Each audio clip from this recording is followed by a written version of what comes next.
Alright, don't kill me yet because of the title. Hear me out, please. Then form your probably negative opinions on what you have of me after I say what I need to say. Anyways, this is Poketuber Review. Comment who you want next. Today's episode is Birdkeeper Toby, and I'm going to be completely honest with what I'm about to say regarding this review. It really sucks to be saying these things because Birdkeeper Toby seems like such a good person. Once again, I don't know him personally, but he just seems like a really genuine, honest guy. So this is definitely, just don't think I'm getting too much pleasure out of saying this stuff. Anyways, when watching his content, I felt a little bit underwhelmed. And I have a big space with a lot of Poketubers.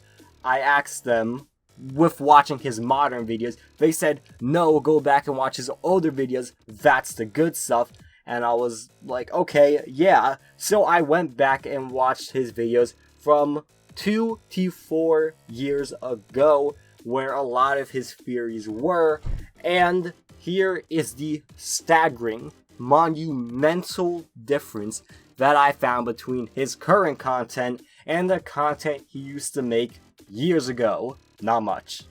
Now I know this sounds awful and this sounds really bad if I'm saying not much, but in that moment of me realizing that I didn't find much, it occurred to me why he fell off in terms of viewership and content and all that stuff, and that's hence the title of this video. So this can all really be summed up in one word, and that one word would be burnout. When watching his old videos, his topics that he covered at that time were not being covered by a lot of Poketubers. No one was talking about the potential ancestors of Mew, theories about Ash's age or his father or whether he's Red's father, or shipping. Once again, at the time when Birdkeeper Toby covered this, it was groundbreaking. But as the years went on, the Poketubing scene changed. Many more new people hopped on, became big, and covered those topics as well. The thing is, they did it better in terms of quality. And with all these new Poketubers bringing some sense of quality, it created more competition that Birdkeeper Toby had to face. And the previous style of video that he's been using for all these years no longer worked because people just preferred to watch others. Now, me saying this, kind of explains something that I really wasn't feeling about his channel when I watched both his older and newer videos, and this was the fact that he talks a lot in front of a face cam for a sizable amount of the video, and then he puts a couple of edits here and there. This is nice, just putting a little bit of relevant information, but the problem is that it's kind of average compared to the more skilled editors on the platform. And I think we all know there are some skilled editors in the Poketuber community.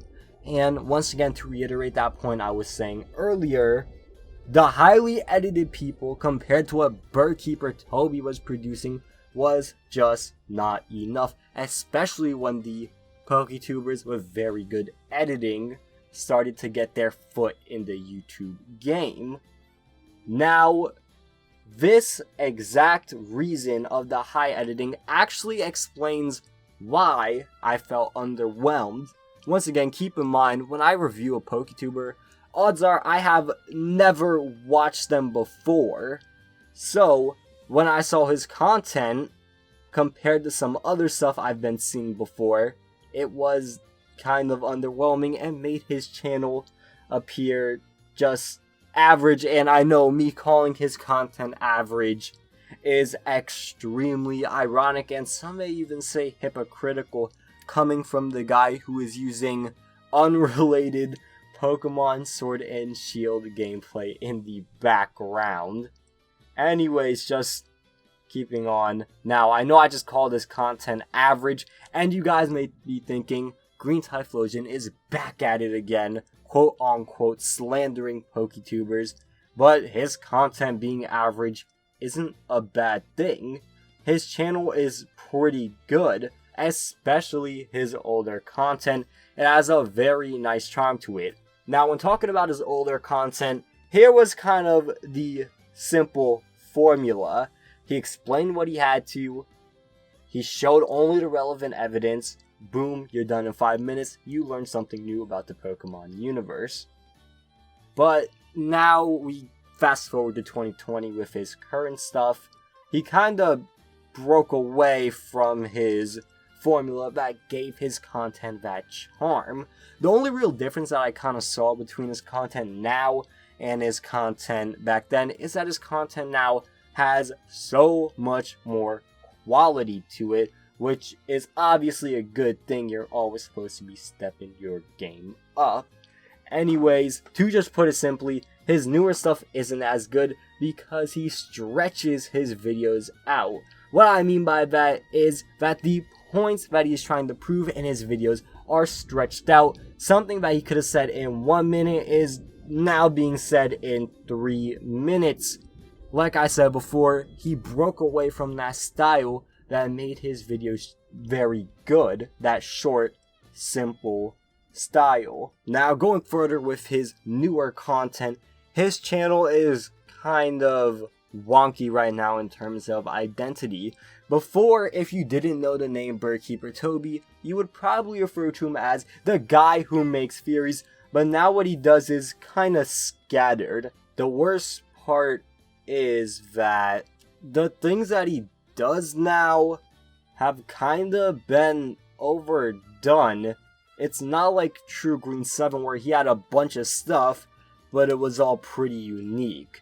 A lot of the videos that Birdkeeper Toby are doing have been done by other Poketubers, and keeping in mind that he still uses the same formula that he does with the face cam but stretches out, it's just not as enjoyable to watch compared to other Poketubers. And as a result, it makes it very difficult for Birdkeeper Toby to maintain a consistent viewership. Overall though, this is not a bad channel. Personally, it is not my cup of tea. It's not something that I personally would watch. However, I do feel like a great deal of my fan base would actually enjoy his content. So, please check it out. Anyways, for the score, I'm giving him a 5.9 out of 10. Round it up to a 6 if you want. I'm completely fine with that. For my departing words, I guess, all I really gotta say is, this is not a bad channel. I definitely think, though, he has to start improving fast, because his channel is transitioning into one that did unique content into one that now does oversaturated content. Besides that, guys, please, if you made it to this point and didn't decide to leave a hate comment and dislike, I appreciate you. For those who probably are not seeing this part, thank you as well. Besides that, please comment who you want next, like the video, consider subscribing, but above all else, have a good day.